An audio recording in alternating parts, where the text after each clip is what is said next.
She fixed his expensive car on the side of the road and refused his money. "Just buy me a sandwich," she said with a tired smile. What she didn't know, the man in the suit was a mafia boss trying to leave his dark past behind. And that one act of kindness was about to change both their lives forever. The Mercedes wasn't supposed to die on Route 47. Anna Delvecchio wiped sweat from her forehead with the back of her grease-stained hand, squinting at the black luxury car sitting crooked on the shoulder like a wounded animal. She'd been driving home from picking up Eli from school when she spotted it, hood up, steam billowing into the late afternoon sun. Most people would have kept driving. Smart people, anyway. But Anna had never been accused of being smart, just stubborn. She pulled her rattling '98 Ford pickup onto the gravel and killed the engine. Through her dusty windshield, she watched a man in an expensive suit pace beside the Mercedes, phone pressed to his ear. Even from 50 feet away, she could tell he didn't belong here. His shoes probably cost more than her monthly rent. "Mom, why are we stopping?" Eli's voice piped up from the passenger seat, his face buried in a comic book. "Someone needs help, baby. But you always say we can't afford." "I know what I always say." Anna grabbed her toolbox from the truck bed. "Stay in the car. Lock the doors." Eli rolled his eyes but obeyed. 9 years old, and already too smart for his own good. As Anna approached, the man turned. He was younger than she'd expected, maybe early 40s, with dark hair silver at the temples and eyes that looked like they'd seen things most people only had nightmares about. A thin scar ran along his jawline, barely visible unless you were looking for it. He ended his call abruptly. "You with a tow service?" "Nope. Just someone who knows her way around an engine." Anna set down her toolbox. "What happened?" The man studied her for a moment, his gaze sharp and calculating. Temperature gauge spiked. "Started smoking. I pulled over before it got worse." "Smart move." Anna popped the hood fully open and waved away the remaining steam. "Could be the radiator. Could be a busted hose. Mind if I take a look?" He gestured toward the engine with a slight smile. "Be my guest. Though I should warn you, I already called for a tow truck that won't get here for 2 hours minimum on a Friday afternoon." Anna leaned over the engine bay, her practiced eyes scanning for the problem. "Yeah, I figured." She heard him chuckle, a sound that seemed rusty, like he didn't use it often. Within 30 seconds, Anna spotted it. "There's your problem.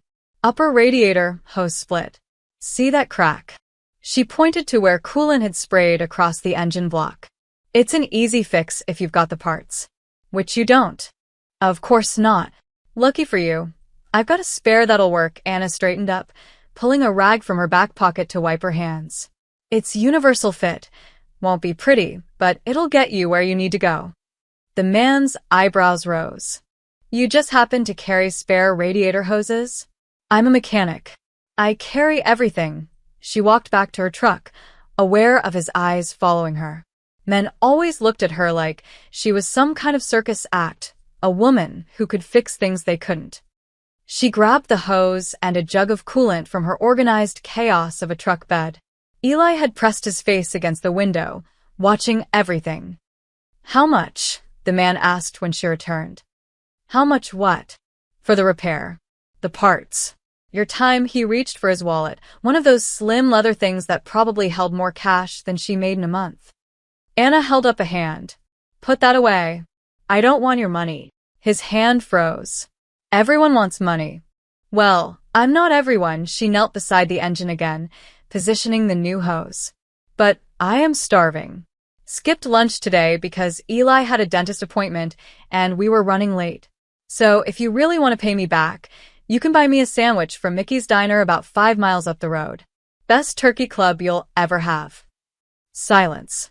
Anna glanced up to find him staring at her like she'd just spoken in a foreign language. "A sandwich," he repeated slowly. "Yeah. You know, bread, meat, lettuce." Very complicated culinary concept. She tightened the hose clamps with practiced efficiency. "I'll take a root beer too, if you're feeling generous." The corner of his mouth twitched. "You're serious." "Dead serious. I can taste that turkey club already." Anna stood, brushing off her knees. Let me top off your coolant and you'll be good to go. Just drive easy for the first few miles until everything settles. She poured the coolant in, checked the oil level out of habit, and slammed the hood shut with a satisfying thunk. The whole repair had taken maybe 15 minutes. The man was still watching her with that strange intensity. Up close, she noticed his clothes weren't just expensive. They were immaculate. Not a wrinkle, not a speck of dust. He smelled like cedar and something darker, like smoke from a fire that had burned out long ago. "Start her up," Anna said. He climbed into the driver's seat, leather interior, of course, and turned the key. The Mercedes purred to life, like nothing had ever been wrong. Anna gave him a thumbs up. "You're all set. And hey, don't feel bad about the sandwich thing. I was coming this way anyway." "What's her name?" he asked, stepping out of the car. Anna. "Anna Delvecchio." "Nikolai," he extended his hand. "But most people call me Cole." His grip was firm, his palm calloused in unexpected places. Not the soft hands of a businessman who pushed papers all day.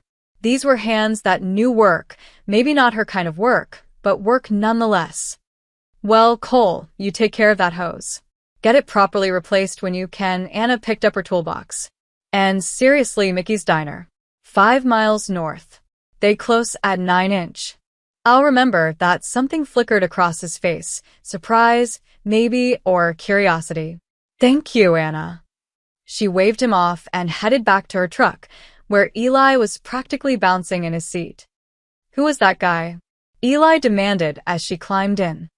"Just someone who needed help, baby." He looked important. Anna glanced in her rearview mirror. The Mercedes was pulling back onto the highway, sleek and powerful, like it had never been vulnerable at all. "Yeah," she murmured, starting her truck. "He didn't he?" She didn't know it then, couldn't have known, but in 15 minutes on the side of a dusty highway, she'd just saved the life of the most dangerous man in 3 states. And in return, he was about to turn her entire world upside down. All for the price of a sandwich she'd never get to eat. Anna was elbow deep in a carburetor when she heard the engine. Not just any engine, that particular purr of German engineering that cost more than her house. She didn't need to look up to know it was the Mercedes from yesterday. "You've got to be kidding me," she muttered, wiping her hands on a rag that had long ago given up being clean. Her garage wasn't much. A converted barn on the edge of town with a hand-painted sign that read, "Delvecchio's Auto Repair," in fading letters. Most days, she fixed pickup trucks and sedans held together by rust and prayer. A car like that Mercedes didn't belong here. Through the open bay door, she watched Cole step out, looking impossibly crisp in dark slacks and a white shirt with the sleeves rolled to his elbows. Somehow, he'd managed to find the only pothole-free path across her gravel lot. "Morning," he called out, that slight smile playing at his lips again. "Let me guess," Anna said, not bothering with pleasantries. "The hose I put on yesterday is leaking already." "Not at all. Works perfectly." He approached slowly, hands in his pockets, taking in the organized chaos of her workspace. "But the engine's making a strange sound. Thought you might take a look." Anna raised an eyebrow. "Strange how?" "Like a clicking. When I accelerate." She studied him for a moment. His posture was too relaxed for someone worried about their car. And that suit. Nobody wore a suit like that to a garage unless they were trying to make an impression or they didn't know any better. Cole didn't strike her as the type who didn't know better. "Pull it into the bay," she sighed. "Let me hear it." He did, and she listened as the engine idled. Smooth as silk. She had him rev it a few times, put it in gear, reverse, back to neutral. Not a click, not a tick, not even a whisper out of place. "Your engine's fine," Anna said flatly. "You sure? Because I distinctly heard." "Mr. Vasaro," she crossed her arms. "I've been fixing cars since I was 16. That engine is running better than most cars half its age. So either you've got supernatural hearing, or you drove all the way back here for a different reason." The smile spread across his face, genuine this time. "You caught me." "Yeah, I caught you," Anna grabbed her in voice pat out of habit, then realized she had nothing to write. So, what's the real reason? Cole reached into his car and pulled out a brown paper bag. The smell hit her immediately. Fresh bread, roasted turkey, that specific blend of spices Mickey used on his club sandwiches. You never got your payment, he said simply. Anna stared at the bag. You drove back here to bring me a sandwich. 2 sandwiches, actually, and root beer. Figured your son might be hungry too. He glanced around the garage. Where is Eli, by the way? Something cold trickled down her spine. How do you know my son's name? You said it yesterday, when you told him to lock the doors. Had she? Anna replayed the moment in her head. Maybe. Probably. Still, the way he said Eli's name, casual but certain, made her uneasy. He's at school, she said carefully, where 9-year-olds are supposed to be at 10 in the morning. Right. Of course, Cole set the bag on her workbench, next to a disassembled fuel pump. I also wanted to make sure the repair held up. Professional curiosity. You're in the car business? Something like that. He wandered over to her wall of tools, organized with the precision of someone who relied on them. You run this place alone. Most days. Sometimes I get help from Jerry down the street when I need an extra pair of hands. Anna watched him carefully. Look, I appreciate the sandwich, I really do. But I've got 3 cars backed up and a timing belt that needs replacing before noon, so. How long have you been doing this? The question caught her off guard. Doing what? Running the garage. Raising your son alone. All of it. Anna's jaw tightened. That's really not your business. You're right. I'm sorry, but he didn't move toward the door. Instead, he turned to face her fully, and she saw something in his eyes that hadn't been there yesterday, a kind of recognition, like he was seeing her for the first time. It's just, you remind me of someone. Someone who used to tell me that the best way to fix something is to understand why it broke in the first place. Sounds like a smart person. She was past tense. The way he said it left no room for questions. An uncomfortable silence settled between them, broken only by the distant sound of a horn honking on Main Street. Anna cleared her throat. Well, thanks for the sandwich. And the root beer. Eli will be thrilled. He's been pestering me about Mickey's all week. She moved toward the Mercedes, a gentle hint toward the exit. But seriously, your car is fine. Better than fine. Whatever clicking you thought you heard, it's not mechanical. Cole nodded slowly, pulling his keys from his pocket. But as he opened the driver's door, he paused. You said you're backed up. 3 cars. Yeah, so. What if you had help? Would that free up your afternoon? Anna laughed. Help costs money, and unless you moonlight as a mechanic. I could try. She stopped laughing. You're serious? I'm good with my hands. Used to work on engines when I was younger, he shrugged, and something about the gesture seemed almost vulnerable. Been a while, but some things you don't forget. Why would you want to spend your day covered in grease? For a long moment, Cole didn't answer. When he finally spoke, his voice was quieter. Maybe because yesterday, for 15 minutes, I forgot who I was supposed to be. And I'd like to feel that again. Anna should have said no. Every instinct she'd honed over years of being careful, of protecting herself and Eli, told her to send this strange, expensive man away. But there was something in his voice, something hollow and honest, that made her hesitate. You'll ruin that nice shirt, she said instead. Cole smiled, already rolling up his sleeves higher. I'll survive. Fine. But you're taking orders from me, understood? Yes, ma'am. As Anna handed him a wrench and pointed him toward the Chevy with the leaking oil pan, she caught herself smiling. Dangerous thing, that. Smiling at strangers who showed up twice for no good reason. Especially strangers who drove cars worth more than her life. Especially strangers whose eyes held secrets she probably didn't want to know. The envelope was thick. Too thick.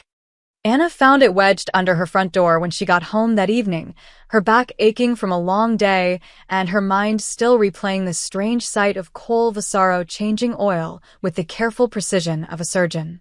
He'd been good. Better than good.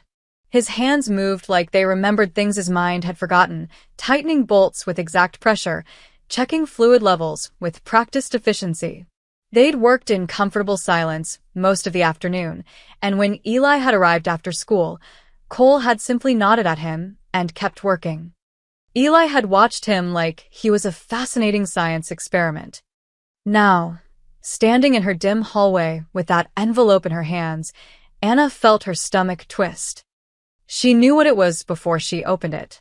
The return address confirmed it. First National Bank.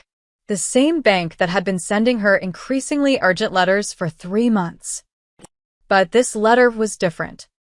Inside, clipped to her mortgage statement, was a cashier's check. Already processed. Already paid. The full amount of her 3 months of arrears, plus next month's payment. $4,600. Her hands started shaking. There was no note. No explanation. Just the check and a stamped receipt showing the payment had been submitted that morning at 9:47 a.m., right around the time Cole Vasaro had pulled into her garage complaining about an engine that purred like a kitten. No, Anna whispered. No, no, no. Mom, Eli called from the kitchen. Can I have the sandwich now? I'm starving. In a minute, baby. Her mind raced. How did he even know? How did he find out about the mortgage? She hadn't told him. Hadn't told anyone except Jerry, and Jerry wouldn't. Unless Cole had looked it up. Unless he'd done some digging after that first meeting on the highway. Unless he was the kind of man who had resources to find things out. The kind of man who drove a Mercedes and had scars on his jaw and calluses in strange places. Anna grabbed her phone and pulled up the search engine, typing with fumbling fingers. Nikolai Vasaro. The results loaded slowly, too slowly, and then all at once. Her breath caught. The first link was a news article from 2 years ago. Alleged crime figure Nikolai Cole Vasaro avoids indictment. Witnesses recant. The second, Vasaro family ties to organized crime. Federal investigation stalls. The third, a blurry photo of Cole stepping out of a courthouse, flanked by lawyers who probably cost more per hour than she made in a week. Oh God, Anna breathed. She scrolled frantically, clicking through article after article. Money laundering, racketeering, suspected involvement in construction fraud. Nothing stuck, nothing proven, but the word alleged appeared so many times it might as well have been his middle name. Nikolai alleged Vasaro. And she'd let him work in her garage, around her son. Anna's hands were still shaking when she grabbed her keys. She found him at the Riverside Hotel, the only place in town expensive enough for a man like him. The desk clerk tried to stop her, but Anna had a way of moving through obstacles when she was angry enough. She pounded on room 412 until the door swung open. Cole stood there in a t-shirt and dark pants, barefoot, looking almost normal except for the phone in his hand and the startled expression that quickly shifted to understanding. Anna. You can't just buy people, Mr. Vasaro. She shoved the envelope against his chest. Take it back. He didn't take it. Didn't even look at it. It's not buying. It's repayment. Repayment? For what? A 15-minute repair that cost you a sandwich. For peace of mind, his voice was calm, infuriatingly calm. You helped me. I wanted to help you. I didn't ask for your help. I didn't ask for you to dig into my life and find out that I'm 3 months behind on my mortgage, and her voice cracked. You had no right. You're right. I didn't. Cole finally took the envelope, but instead of keeping it, he set it on the dresser behind him. But I did it anyway. And the payment's already processed. The bank won't reverse it.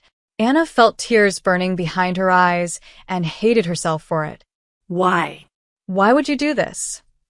Because I could. He ran a hand through his hair, and for the first time since she'd met him, he looked uncertain. Because yesterday you asked for a sandwich when you could have asked for anything. Because today you let a stranger work in your garage without asking questions. Because, he stopped, seeming to struggle with the words. Because people like you don't exist in my world, Anna. And when I find them, I try to protect them. I don't need protection. I need to take care of myself. That's how it works. I know. I'm sorry, he meant it. She could hear it in his voice. But the damage is done. The mortgage is paid.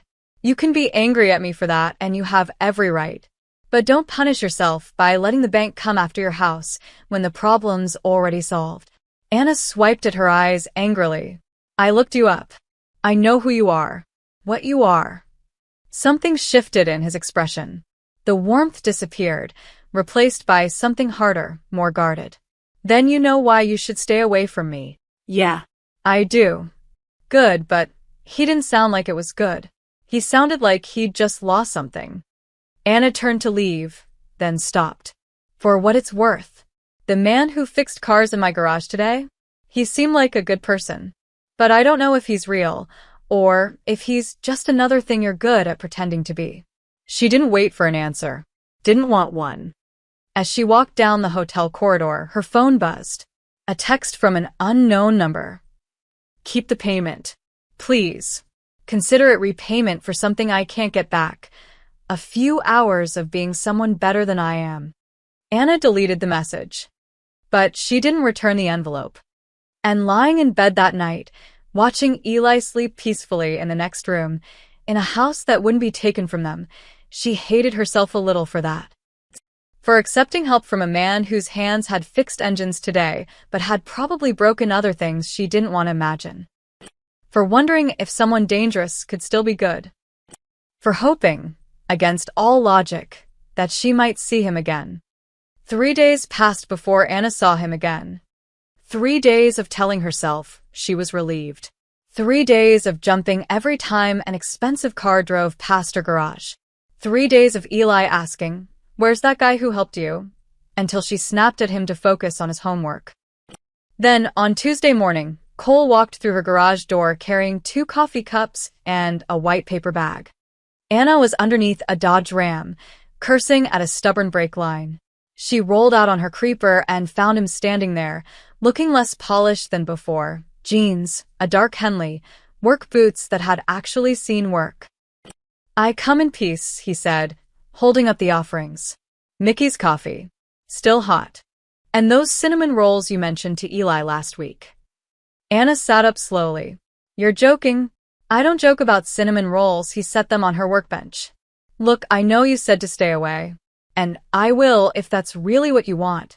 But I thought maybe we could talk first. Like adults. Without anger or envelopes." She should have sent him away. Should have thrown the coffee at his expensive boots and told him to get lost.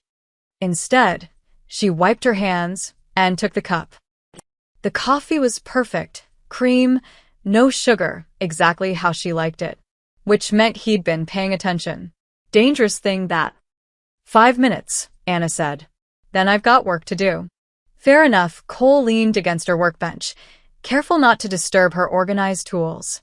I didn't come here to complicate your life. I came here to, I don't know, be someone different for a while. Different from a crime boss. His jaw tightened.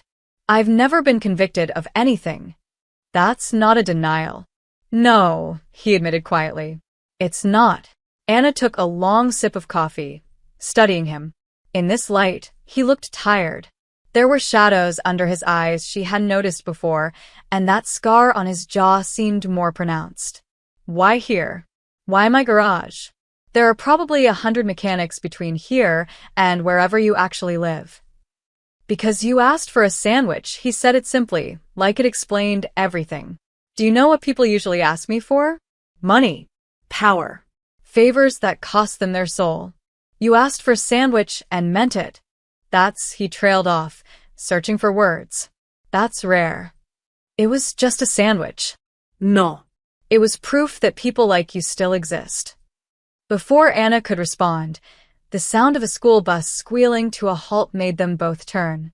Through the open bay door, they watched Eli jump down the steps, his backpack bouncing. He's home early, Anna muttered. Half day. I completely forgot. Eli's face lit up when he spotted Cole. Mr. Vasara. Mom said you weren't coming back. Did she now? Cole's expression softened in a way that made Anna's chest ache. She said you were too busy being complicated. Eli used air quotes, grinning. I didn't know what that meant, but it sounded important. Your mom's very smart. I know.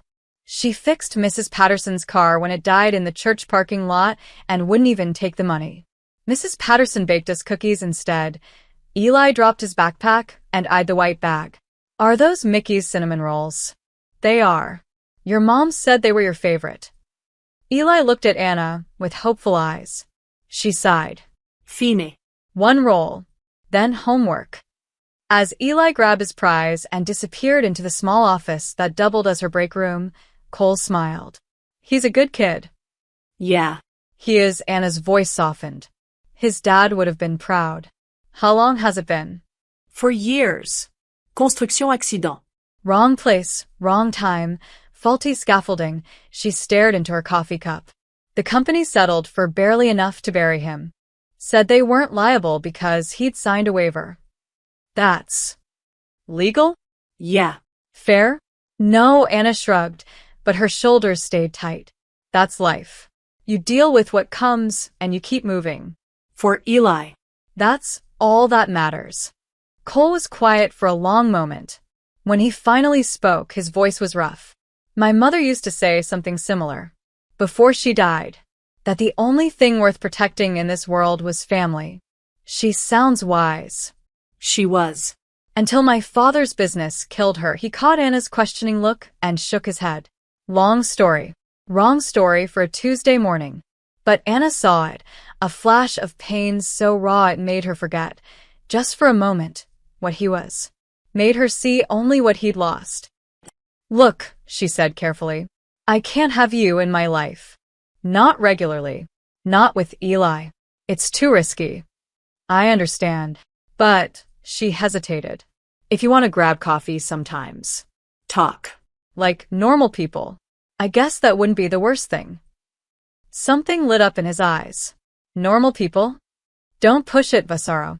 Wouldn't dream of it. He pushed off the workbench and she noticed him pull out his phone, glancing at the screen. His expression darkened immediately. Problem? Anna asked. Just work. Nothing that can't wait, but the way he said it clipped tight, told her it absolutely couldn't wait. I should go. Let you get back to that break line. Cole, she didn't know why she stopped him. Whatever you're about to do, be careful. He paused at the garage door, backlit by autumn sunshine. I'm always careful. That's not what I meant. He knew. She could tell by the way his shoulders straightened, by the ghost of a smile that crossed his face. I know. After he left, Anna stood there holding her coffee cup, watching his Mercedes disappear down the road. From the office, Eli called out, Mom? I like him. He's different from other grown-ups. Yeah, baby, Anna murmured. That's what I'm afraid of. She didn't know that at that very moment, Cole was sitting in his car 3 blocks away, staring at his phone. At a message from his lieutenant, Marchetti moving product through the East Territory. Wants a meeting. Could be a trap. She didn't know that he'd just canceled that meeting. Told his lieutenant to handle it without violence. She didn't know that for the first time in 15 years, Nikolai Vasaro was choosing coffee over blood. All because a woman with grease under her fingernails had asked for a sandwich. The black SUVs appeared on a Thursday. Anna noticed them because they didn't belong. 2 identical Escalades with tinted windows, parked across from her garage for 20 minutes without anyone getting out. Just sitting there, watching. She tried to ignore them, focusing on the transmission she was rebuilding for old Mr. Chin, but her hands kept fumbling. Something felt wrong. That animal instinct that had kept her safe in a man's industry, that had taught her which customers to trust and which to turn away. These SUVs screamed danger. By noon, they were gone. Anna told herself she'd imagined the threat, that she was being paranoid after learning about Cole's past. But they came back Friday. Same spot. Same vehicles. This time, one of the doors opened and a man stepped out mid-50s, expensive suit, slicked back hair. He didn't approach. Just stood there smoking a cigarette, his eyes fixed on her garage like he was memorizing every detail. Anna pulled out her phone and called the only number she had. Cole answered on the first ring. Anna? There are men watching my garage. She kept her voice low, moving deeper into the bay. Black SUVs. Been here 2 days now. One of them just stared at me for 10 minutes straight. Silence on the other end. Then, get Eli. Go inside. Lock the doors. Cole, what's... Now, Anna. Please. The urgency in his voice made her stomach drop. She didn't argue. Ellie. Inside. Right now. Eli looked up from where he was drawing on the office floor. But Mom. Now. Something in her tone made him obey immediately. Anna ushered him into the small apartment attached to the garage, the cramped space where they actually lived. She locked the door, pulled the blinds, and tried to keep her breathing steady. Who are they? She asked into the phone. Competitors. People from my old life. Cole's voice was tight. Anna, I need you to listen carefully. They're not there for you. They're there because of me. Because I've been coming to see you. What? Her blood went cold. Why would they care about that? Because in my world, anyone I show interest in becomes leverage. A pressure point. She heard an engine roaring to life on his end. I'm 20 minutes away.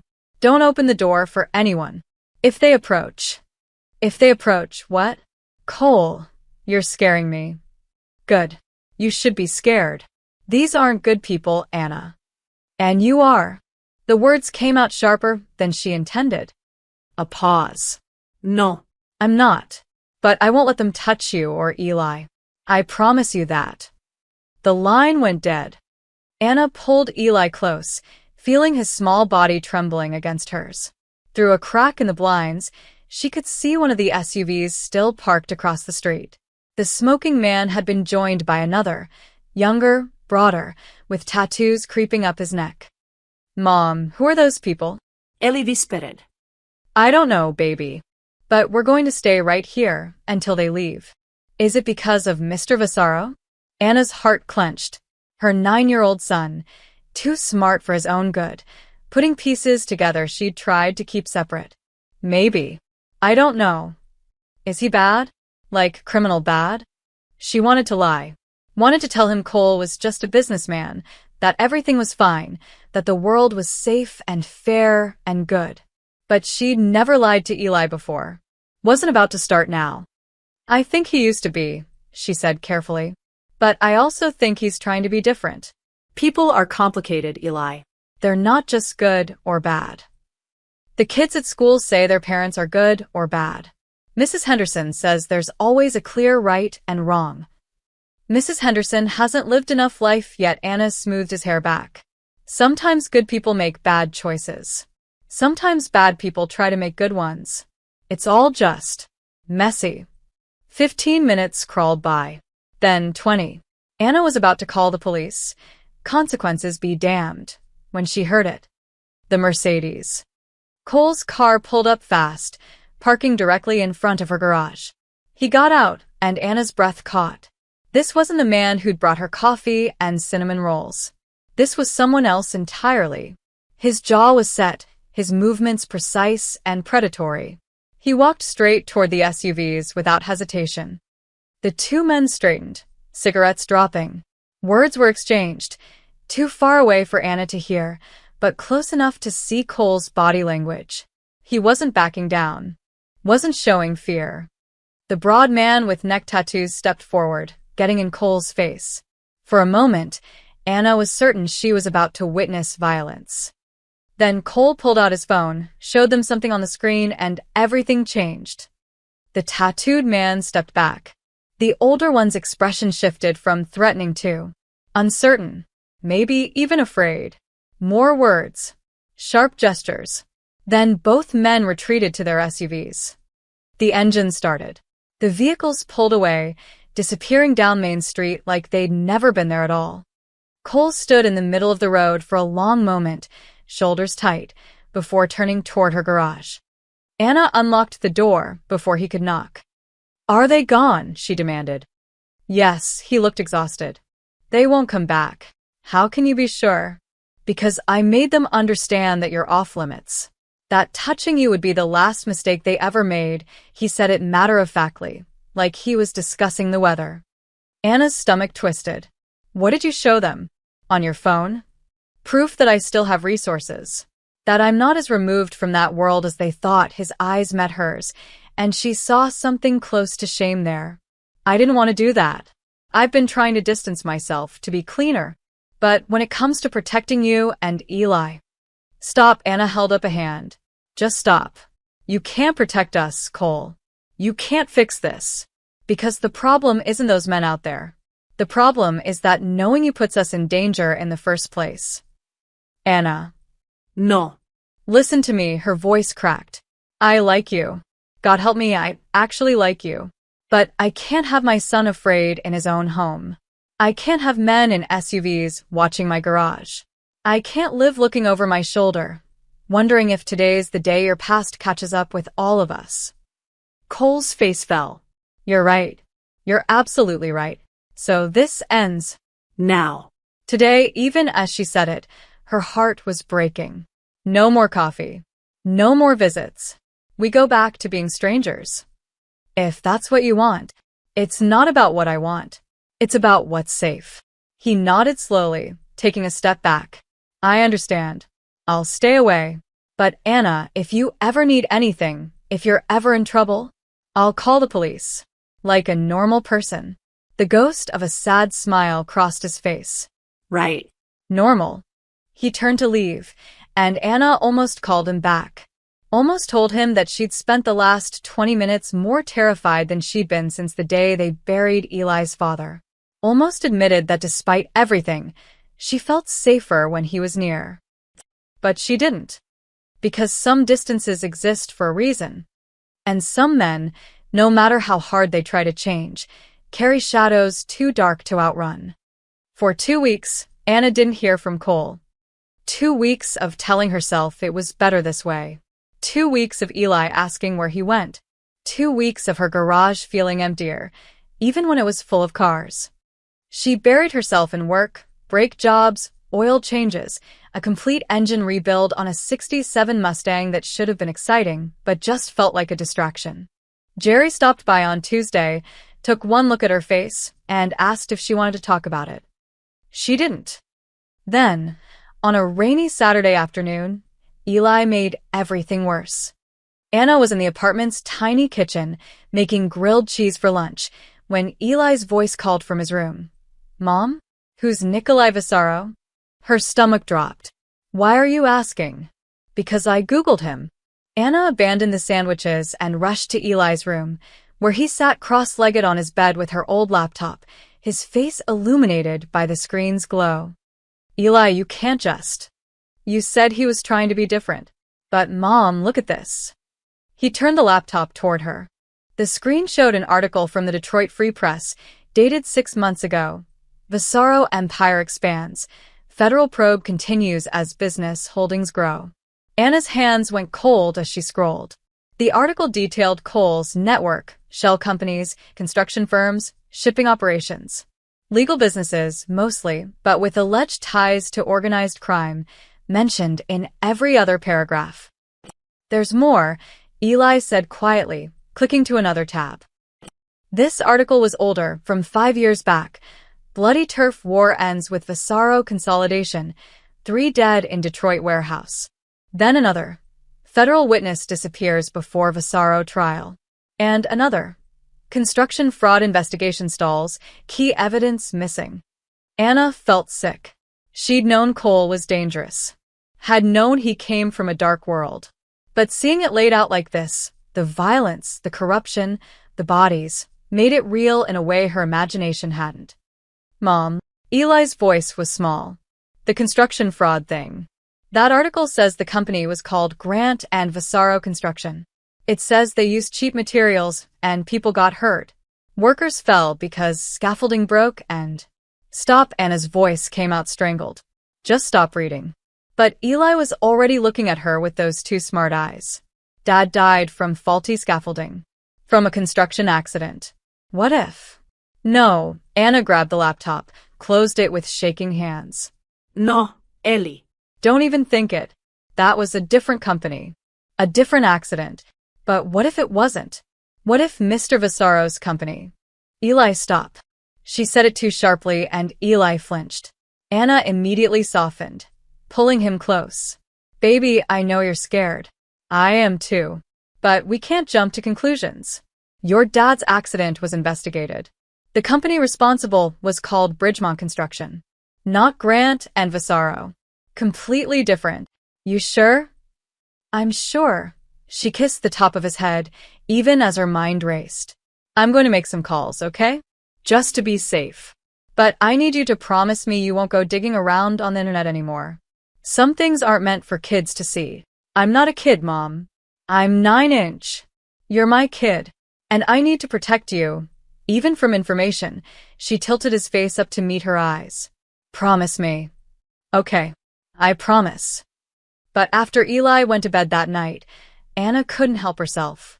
She pulled out her own phone and searched for the name that had been haunting her since the afternoon, Grant and Vasaro Construction. The results were damning.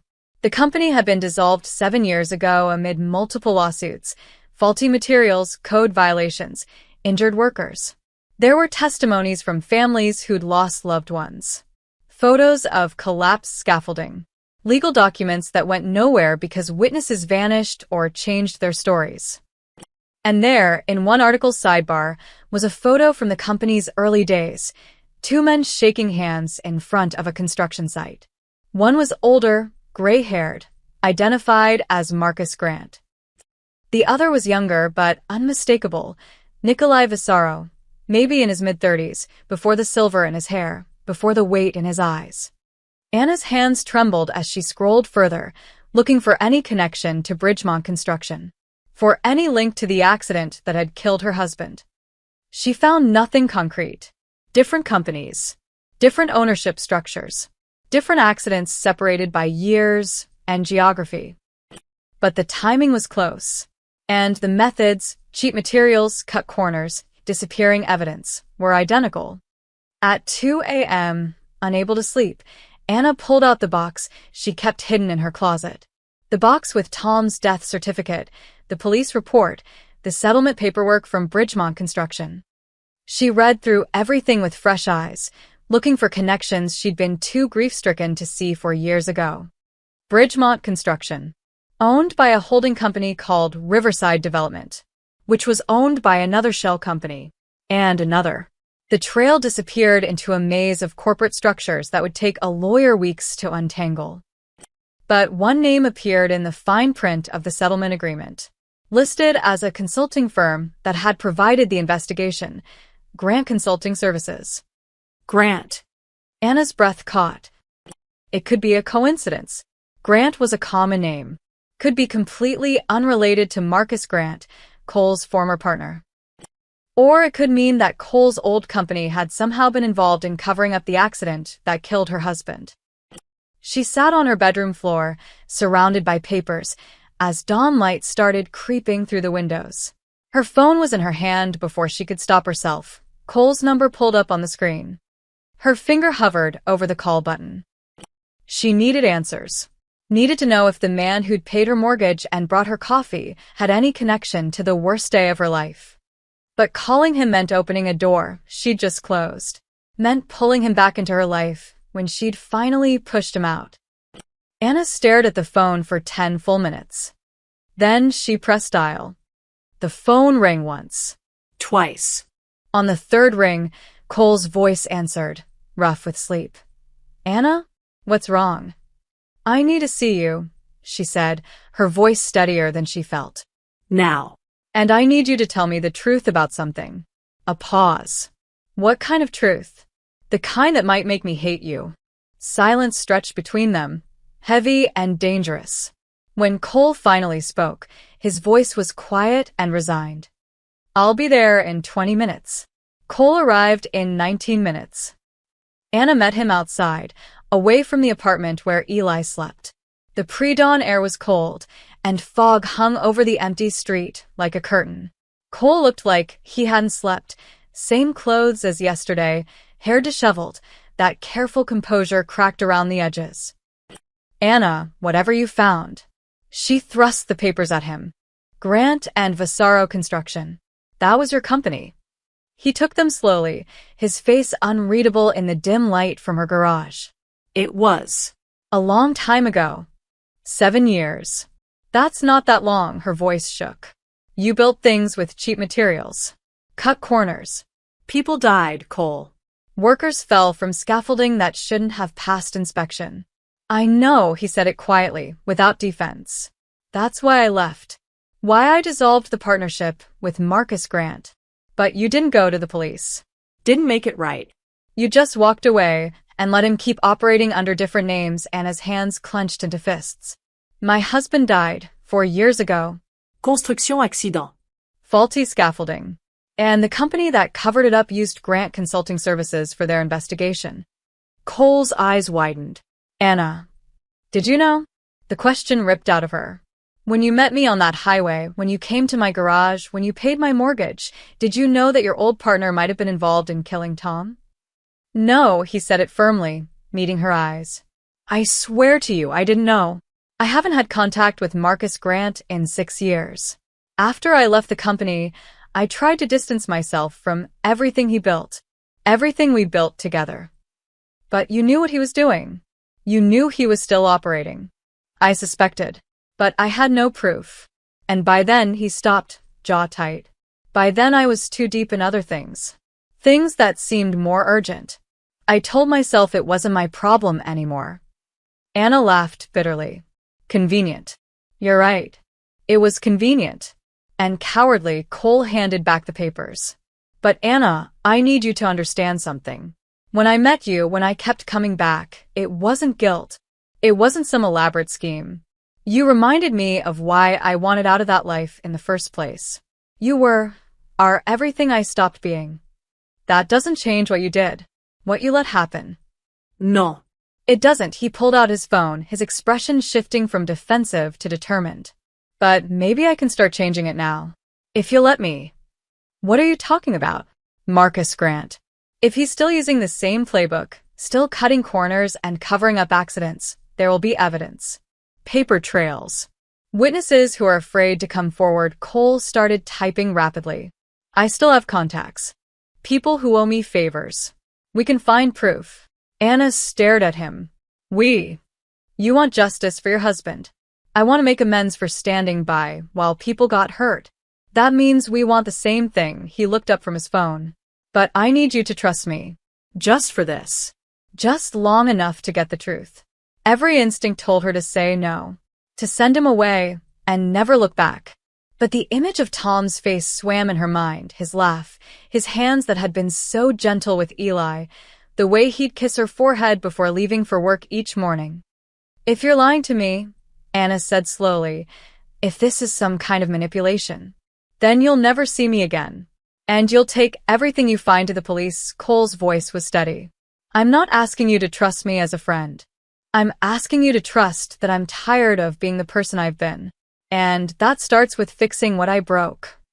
Anna took a shaky breath. What do you need from me? Everything you have on Bridgemont Construction. Every document, every name, every detail from the investigation. He was already texting someone.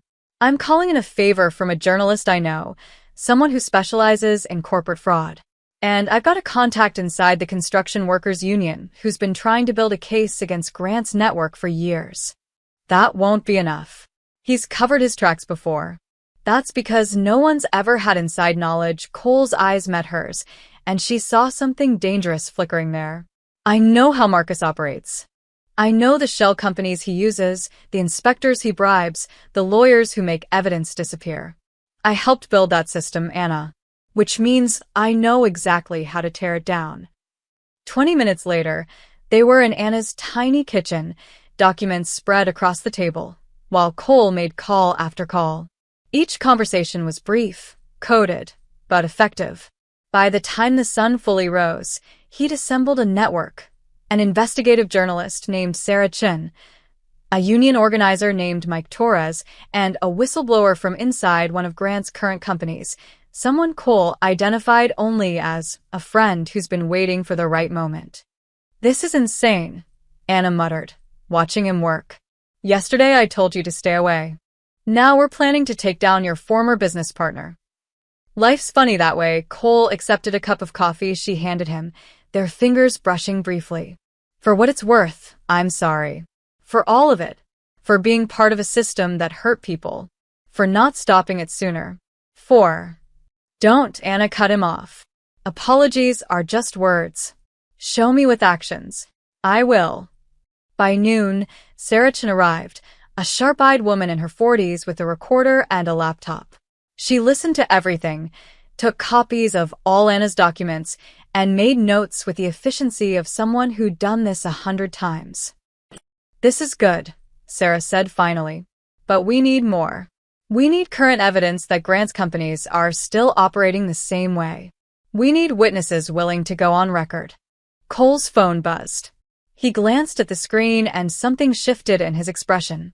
We might have that. My contact just sent something. He opened an encrypted message and turned the phone toward them.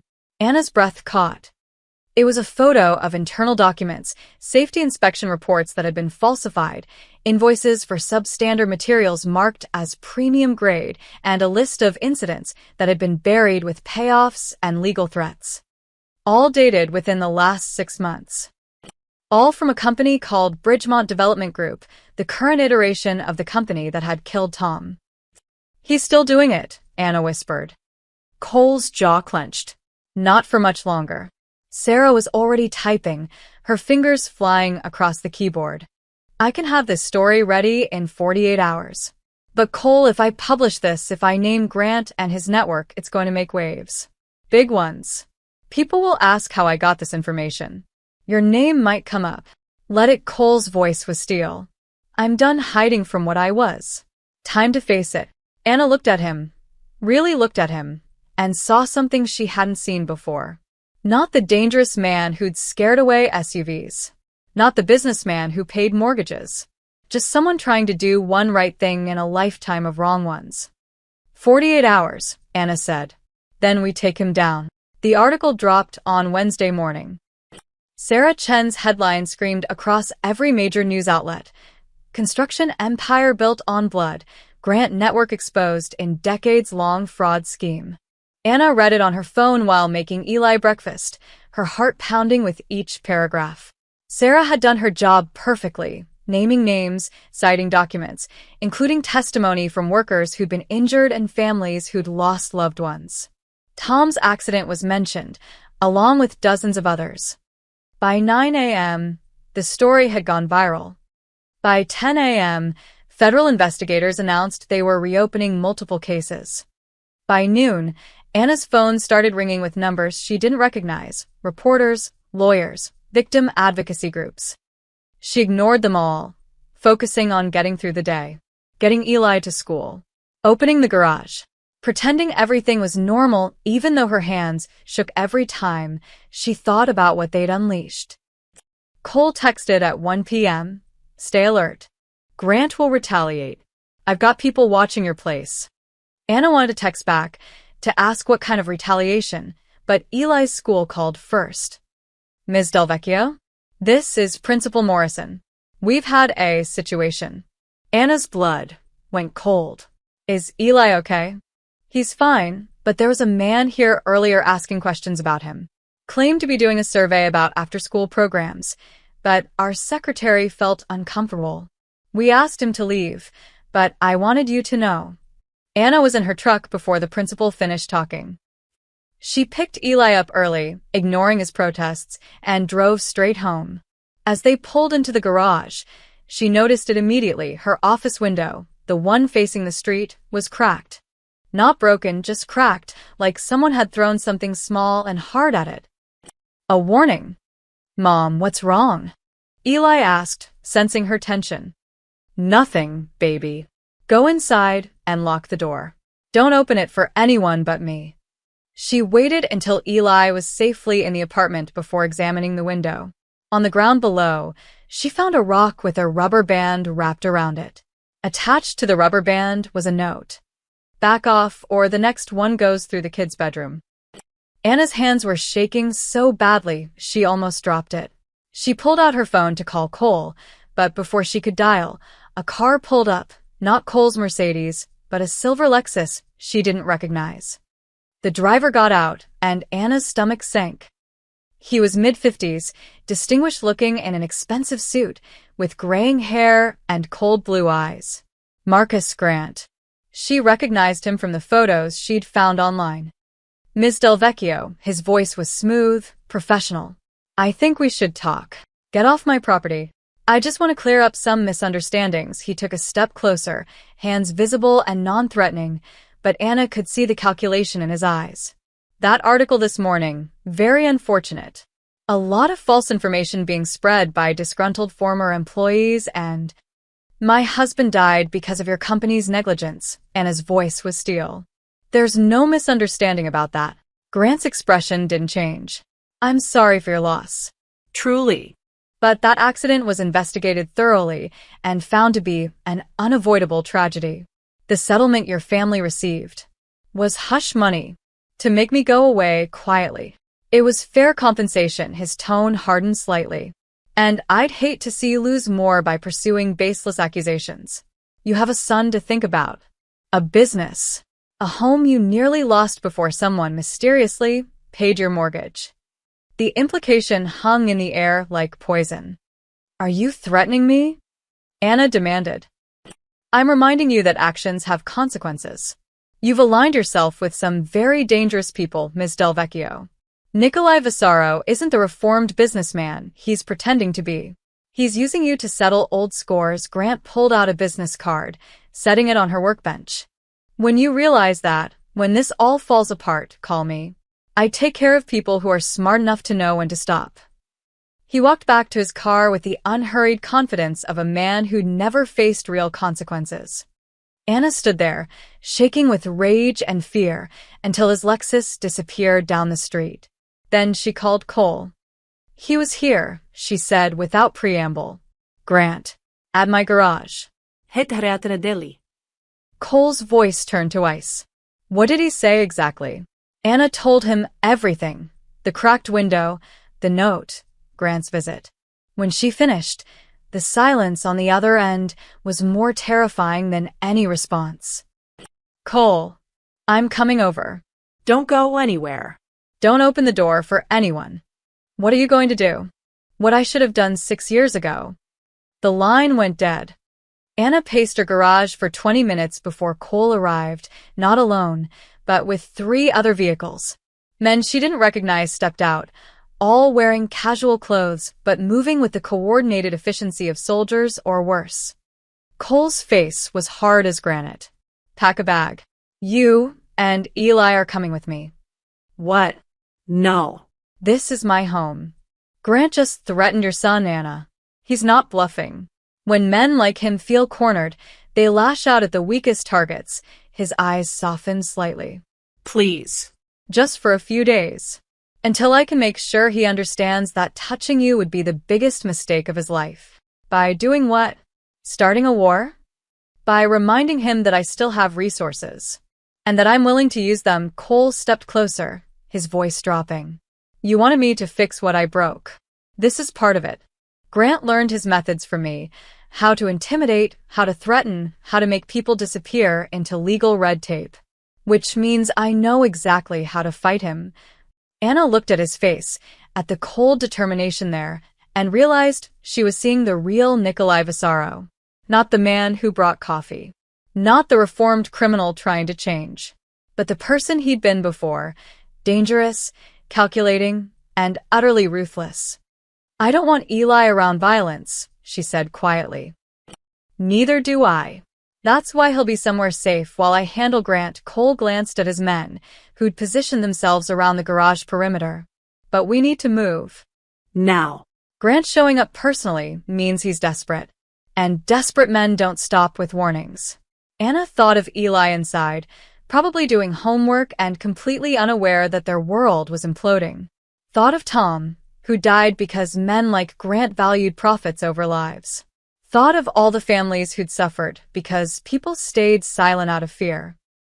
Okay, she said finally. But Cole, no killing. Whatever you're planning, no one dies. His jaw tightened. I can't promise that if he comes after you first. Then promise me you'll try. Promise me you'll find another way. Cole held her gaze for a long moment, and she saw the war happening behind his eyes, between the man he'd been and the man he was trying to become. I promise I'll try, he said finally. That's the best I can do. It wasn't enough, but it would have to be.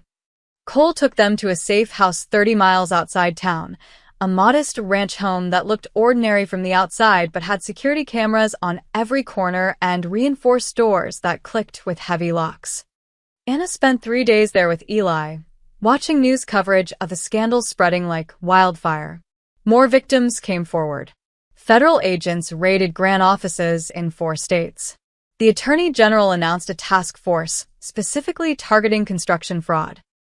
But Marcus Grant remained free, appearing on television with his lawyers, calling the allegations a coordinated smear campaign by criminal elements. Criminal elements. He meant Cole. On the 4th morning, Anna woke to find Cole sitting at the kitchen table, staring at his phone with an expression she couldn't read. "What happened?" she asked. He looked up, and she saw exhaustion in every line of his face. "Grant's PR team found out about my connection to the investigation. They're spinning it as a mob vendetta, claiming I fabricated evidence to destroy a legitimate businessman who refused to partner with me. That's insane. Sarah verified everything independently. Doesn't matter. They're planting doubt. And they're good at it." Cole set down his phone. "I've been getting calls all morning. People I thought I could trust, suddenly worried about being associated with me. The journalist is being pressured by her editors.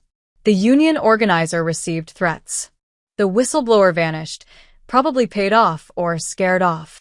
Anna sank into a chair. "So, he's winning. He's fighting back." "That's different." Cole's jaw tightened. "But he made a mistake. A big 1-inch. "What mistake?" "Last night, someone vandalized my car. Slashed the tires, spray-painted threats. Very amateur. Very obvious." He pulled up a photo on his phone, his Mercedes covered in red paint that read, "Criminal scum." "How is that a mistake?" "Because I have security cameras. And the footage shows it wasn't random vandalism. It was one of Grant's own employees. A guy named Derek Simmons who works in Grant's accounting department." Cole's smile was cold. "Grant ordered it. Left his fingerprints all over the operation. And when I pulled Simmons's employment records, I found something interesting. He's been embezzling from Grant for 2 years. Small amounts. Careful, but documented." Anna's mind raced. "So you can use that against him." "Better. I can offer Simmons a deal. Immunity in exchange for testimony. Real testimony, not the kind Grant can make disappear." Cole leaned forward. "But there's a problem. Grant knows I figured it out. He called me an hour ago." "What did he say?" "He wants to meet. Tonight. At your garage." Cole's expression darkened. "He says if I don't show up, he'll make sure you lose custody of Eli. Claims he has evidence you're involved with organized crime. That you're an unfit mother." Anna's blood turned to ice. "He can't do that. He can try. And even if it doesn't stick, the investigation alone would destroy you. Child services would get involved. You'd have to fight it in court. Eli would be questioned, maybe temporarily removed." Cole stopped at the look on her face. "I'm not going to let that happen." "So, you're going to meet him?" "Yes." "And what? Beat him up? Threaten him? Prove his point that you're nothing but a thug?" Anna's voice rose. "Cole, this is exactly what he wants. He's baiting you into doing something that'll discredit everything we've built." "I know." "Then don't go." "I have to." Cole stood, pacing the small kitchen. "Because he's right about one thing. I can't protect you from a distance. Can't stop him from dragging you through legal hell unless I face him directly." "So, what's your plan?" Cole was quiet for a moment. When he spoke, his voice was measured. "I'm going to give him what he thinks he wants. A confrontation. Me alone, emotional and off balance. He'll feel confident, in control. And that's when people make mistakes. That's not a plan. That's suicide." "It's a plan if you trust me." He met her eyes. "Anna, I've spent 15 years learning how men like Grant operate. They're bullies. They rely on fear and intimidation because actual power is too expensive. When you call their bluff, when you show them you're not afraid, they collapse." Anna wanted to argue, wanted to lock him in the safe house and call the police and let the system handle it. But she'd seen how the system worked, or didn't work. How men with money and lawyers could make evidence vanish and witnesses recant. "I'm coming with you," she said. "Absolutely not. It's my garage." My fight, Anna stood, meeting his stubborn expression with her own. "And he threatened my son. So I'm coming. You don't get to be noble and stupid without me there to stop you." "Anna, you promised you'd try to handle this without violence. Having me there makes you keep that promise." She crossed her arms. "Besides, you need a witness. Someone Grant doesn't control. Someone who can testify if this goes sideways." Cole looked like he wanted to argue more, but something in her expression stopped him. Fine. "But Eli stays here with Marcus." "Marcus?" "One of my men. Former Marine. He's good with kids." Cole pulled out his phone to make arrangements. "And Anna, when we get there, you stay in the truck. Let me talk to Grant first. Only come out if I signal you." "What's the signal?" "You'll know." They arrived at the garage just as the sun was setting, painting the sky in shades of orange and red that looked too beautiful for what was about to happen. Grant's Lexus was already there, parked in the same spot as before. Marcus Grant stood by Anna's workbench, examining her tools like he owned them.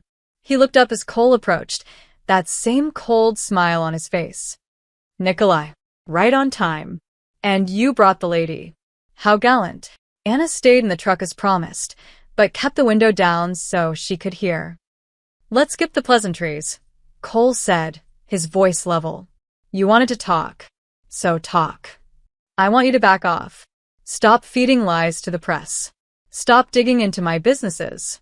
And in return, I'll forget about your little mechanic friend and her unfortunate tendency to associate with criminals. And if I refuse..." Grant's smile widened. "Then I'll destroy her. Slowly. Methodically. The way you taught me to destroy people who got in our way. Remember, Nikolai? You were the one who showed me how to bury evidence. How to threaten families. How to make people disappear into legal nightmares." He stepped closer. "I learned from the best. So don't pretend you're better than me now. We both know what you are." Cole was silent for a long moment. When he spoke, his voice was quiet. "You're right. I taught you all of that. And I have to live with that. But there's one thing I didn't teach you, Marcus." "What's that?" "When to stop." Cole pulled out his phone and pressed play. Grant's own voice filled the garage. "Then I'll destroy her. Slowly. Methodically." The recording continued. Every word Grant had just spoken, captured clearly. Grant's face went white. "You recorded this? This conversation is inadmissible. In court? Maybe. But in the court of public opinion." Cole's smile was sharp. "You just confessed to threatening a single mother and admitting you've destroyed people before. How do you think that'll play with the federal investigators who are already circling you?" "You son of a..." "I'm also recording video." Cole gestured to Anna's security cameras, which he'd upgraded 2 days ago. Every word, every threat, all backed up to the cloud in real time. Grant's composure finally cracked. His face flushed red, his hands clenching into fists. "You think you've won? You think this changes anything? You'll still what?" Anna's voice cut through the garage as she stepped out of the truck. "Threaten my son again? Vandalize my property? Because now we have proof. Now we have your confession. And if anything happens to me, to Eli, to anyone I know, it all goes public. Every recording, every threat." Grant's eyes darted between them, trapped and furious. "This isn't over." "Yes," Cole said quietly. "It is. You just don't know it yet." Grant stormed to his car, and for a moment Anna thought he might actually drive away. But then he spun back, his face twisted with rage. "You destroyed me," he screamed at Cole. "You ruined everything we built." No, Marcus. "You destroyed yourself the day you decided money was worth more than lives." Grant stood there, trembling with fury, before finally getting in his Lexus and tearing out of the parking lot, gravel spraying. Anna exhaled slowly, her whole body shaking. "Is it really over?" Cole watched the taillights disappear. "Not yet, but soon." He was right. Within 24 hours, Grant's recorded confession went viral, not released by them, but leaked by someone inside Grant's own organization. Someone who'd finally had enough. The dominoes began to fall. The news broke on every channel at once. Anna watched from her garage, Eli safely beside her, as the headlines scrolled across her phone. Grant Industries under federal investigation, CEO facing multiple charges. By noon, footage of FBI agents entering Grant's corporate headquarters flooded the internet. Boxes of documents carried out.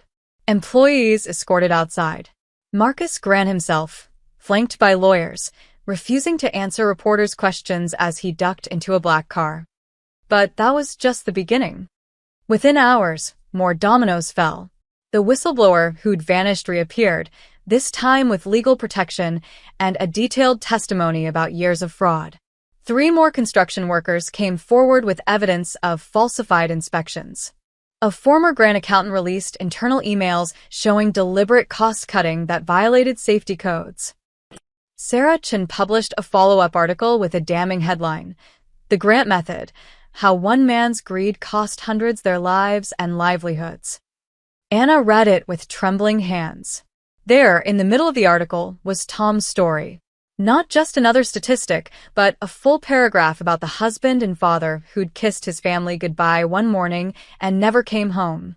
About the settlement that had barely covered funeral costs. About the widow left to raise a son alone while the company responsible faced no consequences. Until now. "Mom," Eli's voice was small. "Is this about Dad?" Anna pulled him close. "Yeah, baby. It's about Dad.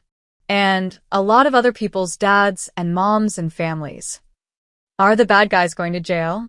"I think so." Finally, by evening, the scope of the scandal became clear. Grant Industries wasn't just one company. It was a network of shell corporations spanning 12 states. The fraud went back 20 years. The victim count was in the hundreds, maybe thousands. Workers injured. Buildings condemned. Families bankrupted by legal fees while Grant hid behind corporate structures designed to shield him from liability. Cole called at 8. "Turn on Channel 7. Anna did. The news anchor was grim-faced. In a stunning development, federal prosecutors have announced charges against Marcus Grant and 17 associates, including fraud, racketeering, and negligent homicide. The investigation, which began with a single whistleblower and an exposé by investigative journalist Sarah Chen, has uncovered what officials are calling one of the most extensive construction fraud schemes in recent history. The screen showed footage of Grant's factories shutting down, padlocks on gates, workers standing outside, some angry, some relieved. Then came interviews, families of victims, their faces no longer hidden, their voices no longer silenced. A woman Anna recognized from the support group she'd briefly attended after Tom died. "We thought we were alone. We thought nobody cared. But knowing other families went through this, knowing someone finally listened, it changes everything."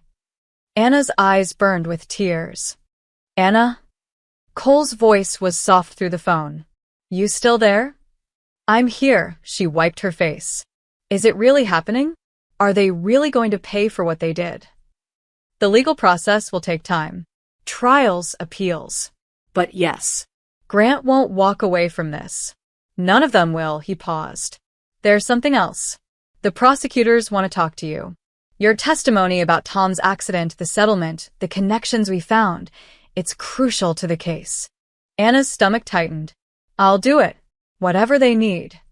I'll set it up. But, Anna, my name is going to come up. They'll ask about my involvement, about why I helped expose Grant. It might get uncomfortable. Let it. You did the right thing, Cole." Finally, the word finally, hung between them, an acknowledgement of all the years he hadn't done the right thing, all the damage he'd been part of before he'd tried to change. "Yeah," he said quietly. Finally. The next day, Anna reopened the garage. She'd been closed for almost a week, and cars were backed up down the block. But something had changed. When customers came in, they recognized her from the news, from the articles, from the interviews she'd given to help other victims find their voice. "You're that mechanic," old Mr. Chen said. dropping off his truck. The one who took on Grant. I didn't do it alone, Anna replied. Still. Takes guts, he handed her the keys. My nephew worked for one of Grant's companies. Got injured 3 years ago. Company denied his claim. Maybe now he'll finally get justice. I hope so. Throughout the day, more people stopped by. Some were customers. Some were just townspeople who wanted to shake her hand, to thank her, to share their own stories of being crushed by systems that protected the powerful and ignored the powerless. By closing time, Anna was exhausted, but something inside her felt lighter than it had in 4 years. Eli helped her sweep up, chattering about his day at school. Everyone was talking about you, Mom. Mrs. Henderson said you were brave. Tommy Richards said his dad said you're a hero. I'm not a hero, baby. I just wanted the truth to come out. That's what heroes do, though. Eli looked up at her with Tom's eyes. Dad would be proud of you. Anna's throat tightened. You think so? I know so. Eli hugged her waist. He'd be proud of Mr. Vasaro too. For helping. Yeah. Maybe he would. That night, after Eli was asleep, Anna sat in her tiny kitchen with a cup of tea and pulled up the news one more time. The coverage had shifted from Grant's arrest to the broader implications. Networks were discussing construction industry reform. Politicians were calling for stricter regulations. Workers' rights groups were demanding protections. All because one journalist had been brave enough to publish the truth. All because witnesses had finally felt safe enough to speak. All because someone from inside the corrupt system had decided to tear it down. Her phone buzzed. A text from Cole. They formed a union. The workers from Grant's factories. They're calling it the Grant Victims Coalition. They want to make sure this never happens to anyone else. Anna smiled through tears and typed back. Tom would have joined that union in a heartbeat. Cole's response came quickly. Then we honor him by making sure it succeeds. By making sure the next father who goes to work comes home safe. Anna set down her phone and looked around her small apartment. The mortgage was paid. Eli was safe. The truth was finally out. But the work wasn't over. It was only beginning. Tomorrow, she'd call the prosecutors. She'd give her testimony. She'd add her voice to the hundreds of others demanding justice and change. Tonight, though, she let herself grieve, not just for Tom, but for all the lives cut short by greed, all the families broken by systems that valued profit over people. And she let herself feel something else too. Hope. Hope that maybe, just maybe, the world could be better than it had been. That people could change. That justice, however slow, could still arrive. That a sandwich on a highway could lead to all of this. 6 weeks after Marcus Grant's arrest, Anna stood in front of her garage and tried to imagine something different. The building was the same, weathered wood, a hand-painted sign that had seen better days, oil stains on the concrete that no amount of scrubbing would remove. But in her mind, she saw something more, something bigger. You're sure about this? Jerry asked, standing beside her with a measuring tape and a clipboard full of sketches. No, Anna admitted. But I'm doing it anyway. The idea had started small. Just repairs, fixing the cracked window, repainting the sign, maybe upgrading some equipment. But then Cole had shown up 3 weeks ago with a proposal that had knocked the wind out of her. The Grant Victims Coalition wants to create something, he'd said, spreading papers across her workbench. A community center, job training, mental health support. A place where people affected by corporate negligence can find help. He looked at her carefully. They want to build it here. Around her garage. Anna had laughed. My garage? This tiny falling apart building. Your garage that became a symbol. Where the confrontation happened. Where someone finally stood up. Cole had tapped the papers. They've raised money. Donations from across the country, contributions from unions, grants from worker advocacy groups.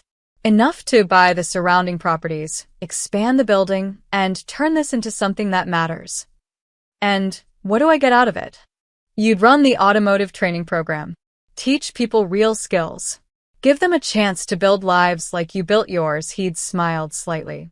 Plus, you'd finally have a garage that doesn't leak when it rains. Now, 6 weeks later, construction was set to begin next Monday. The lot next door, an abandoned warehouse, had been purchased by the coalition. The building would be gutted and rebuilt. Anna's garage would remain at the center, expanded and modernized, but keeping its bones, keeping its history.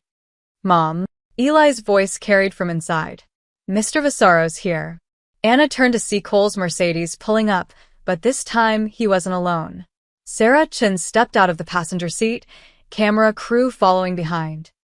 We're doing a follow-up piece, Sarah explained, approaching with her recorder. 6 weeks after the scandal broke. How the victims are rebuilding. How justice is actually changing lives. She gestured to the garage. Mind if we film? Anna glanced at Cole, who shrugged. Your call. Fine. But keep Eli's face out of it. I don't want him more exposed than he already is. Of course. They spent the next hour filming, Anna talking about the plans, Jerry explaining the construction timeline, members of the Grant Victims Coalition arriving to share their stories. A woman named Patricia, whose husband had died in a collapse 2 years before Grant's arrest. A young man named David who'd been injured at 19 and told he'd never work again. An older mechanic named Ray who'd lost his business when Grant's company had cheated him on a contract. All of them finding purpose in building something new from the wreckage. What about you? Sarah asked Anna during a quiet moment. How are you doing? Really? Anna considered the question. Some days are good. Some days I wake up angry that it took this long. That Tom had to die before anyone listened. That so many people suffered while men like Grant just kept getting richer. But then I see this. Anna gestured to the people gathered around the garage. Workers, victims, volunteers. And I think maybe something good can come from tragedy. Maybe Tom's death wasn't meaningless if it helps prevent others. Sarah nodded, scribbling notes. And Cole Vasaro? He's been pretty involved in all this. How do you feel about his role? Anna looked across the lot to where Cole stood with Eli, the two of them examining the construction plans. Cole was pointing something out, and Eli was nodding seriously, asking questions. Cole's complicated, Anna said carefully. He did terrible things, was part of systems that hurt people, but he's trying to make amends. Trying to be better. She met Sarah's eyes. I don't know if that's enough to erase what he was, but I know it's more than most people in his position would do. Do you trust him? I trust that he wants to change. Whether he can actually do it, Anna shrugged. That's a question that takes a lifetime to answer. That evening, after the film crew left and the volunteers dispersed, Anna found Cole sitting on her workbench, staring at the empty lot next door. Penny for your thoughts, she said. Just thinking about what this place will become. How many lives it might change. He looked at her. Your husband would be proud of you. You didn't know him. No. But I know you. And people don't become who you are by accident. They learn it from somewhere. Cole slid off the workbench. I wanted to tell you something. The prosecutors offered me a deal. Anna's stomach tightened. What kind of deal? Immunity for my testimony against Grant and his network. Full protection in exchange for everything I know about how their systems work. He paused. But there's a catch. I have to testify about my own involvement. Admit publicly to everything I did when I was Grant's partner. The fraud I helped enable. The people I hurt. That could destroy you. Probably. My business contacts will vanish. My reputation, what's left of it, will be gone. Federal authorities will watch me for years. He met her eyes. But I'm going to do it anyway. Why? Because you asked me to fix what I broke. This is how I fix it. By making sure every piece of that corrupt system gets exposed.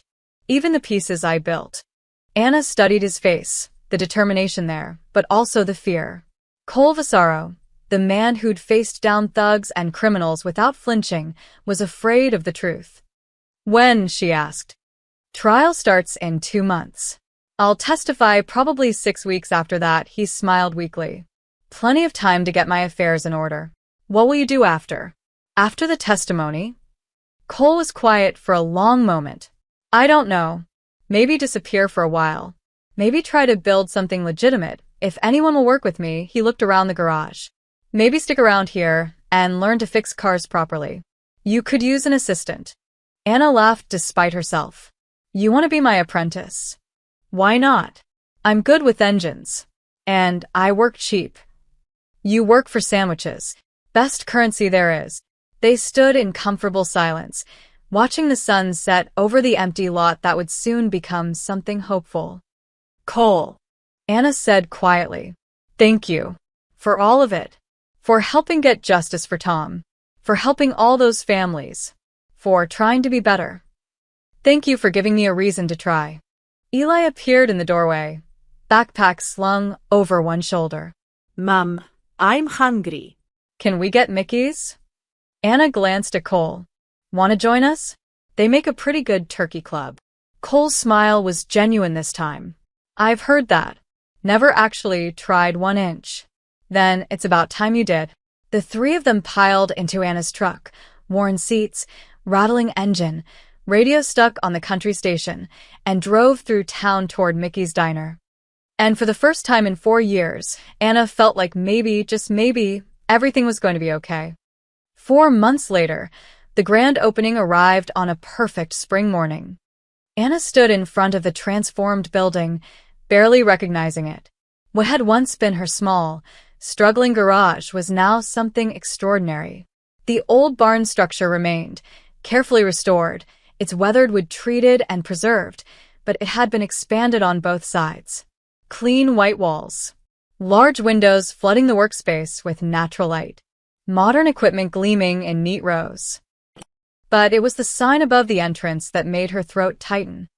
In polished steel letters, welded by local metalworkers who'd volunteered their time, it read, "The Sandwich Deal Auto Training and Community Center, where good deeds travel far." Below, in smaller letters, in memory of Tom Delvecchio and all those lost to corporate greed. It's perfect, Eli whispered beside her, squeezing her hand. The parking lot was packed. News vans, union representatives, families of grant victims wearing matching blue shirts that said, "Justice delayed is not justice denied," workers ready to begin training programs, volunteers who'd spent months making this dream real. And there, standing off to the side like he wasn't sure he belonged, was Cole. He looked different. Thinner, maybe. The expensive suits were gone, replaced by simple jeans and a button-down shirt. The trial had taken everything from him. His business connections had evaporated overnight when he testified, his assets frozen during investigation, his name dragged through every headline. But he done it anyway. Told the truth about everything. Named names. Provided evidence that had sealed convictions for Marcus Grant and 14 associates. Grant himself was awaiting sentencing, facing 20 years minimum. His empire had been dismantled piece by piece, his wealth seized to provide restitution to victims. Anna caught Cole's eye and nodded toward the building. He shook his head slightly, gesturing that this moment was hers, not his. She walked over anyway. You should be up there. You made this possible. You made this possible. I just stopped getting in the way. Cole. Anna, I testified yesterday. Final day on the stand, his voice was quiet. The prosecutor asked me if I thought I'd earned redemption. You know what I said? What? That redemption isn't something you earn. It's something you pursue for the rest of your life. Knowing you might never reach it, he looked at the building. This place, it's not my redemption. It's my apology. There's a difference. Before Anna could respond, Sarah Chen's voice called out. We're ready to start. The ceremony was simple.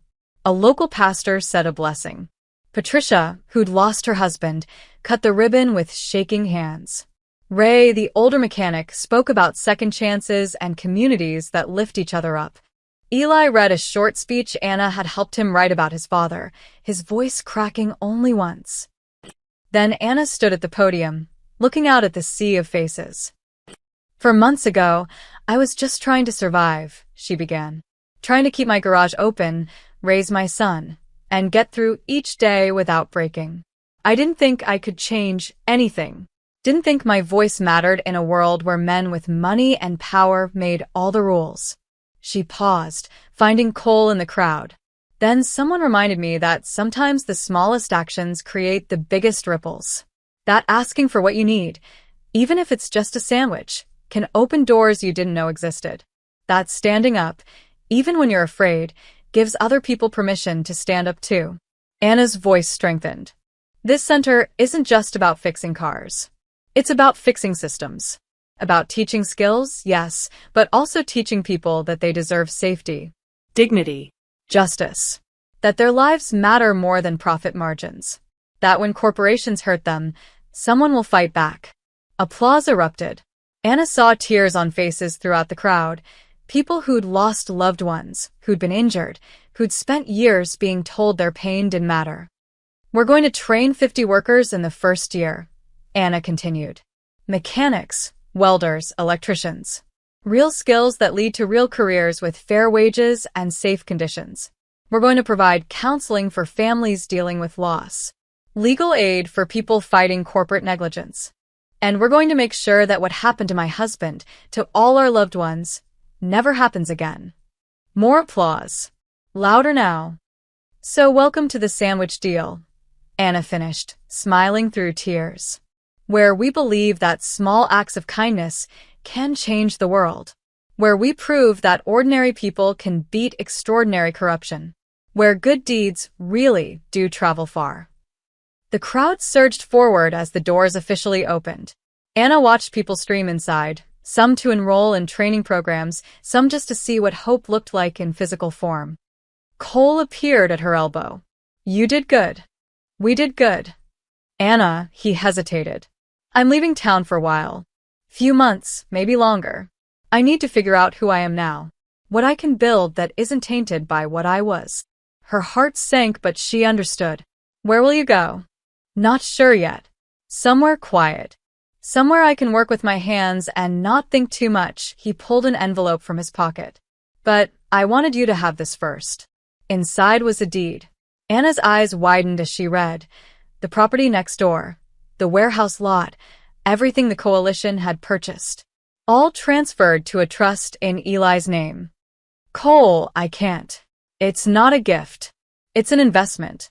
In Eli's future. In what you'll build here, he smiled. Plus, I signed over my shares in Vasaro Freight Systems to the Victims Fund. Figured I should start completely clean. You're giving up everything. No. I'm finally letting go of things that never really belonged to me. He glanced at Eli, who was showing volunteers around the garage with pride. Take care of him. And yourself. And all those people who need what you're building here.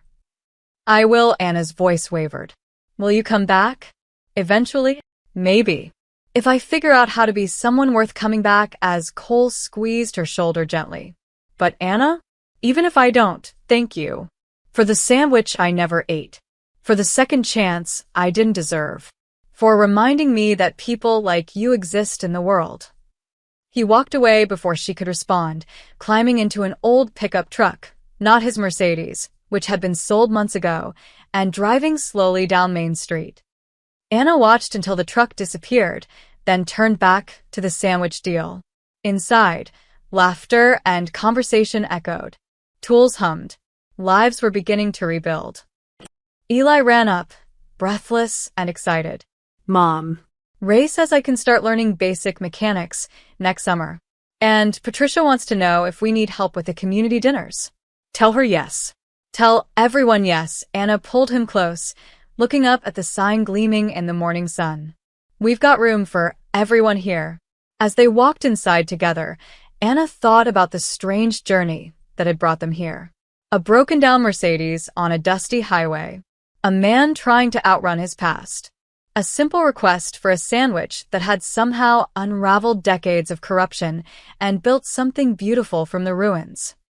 She'd asked for bread and meat and called it payment. She'd received justice, community, and hope. And somewhere out there, Nikolai Vasaro was learning the same lesson she'd taught him on that first day. Sometimes the smallest kindness is worth more than all the money in the world. Sometimes a sandwich is never just a sandwich. Sometimes it's the beginning of everything changing.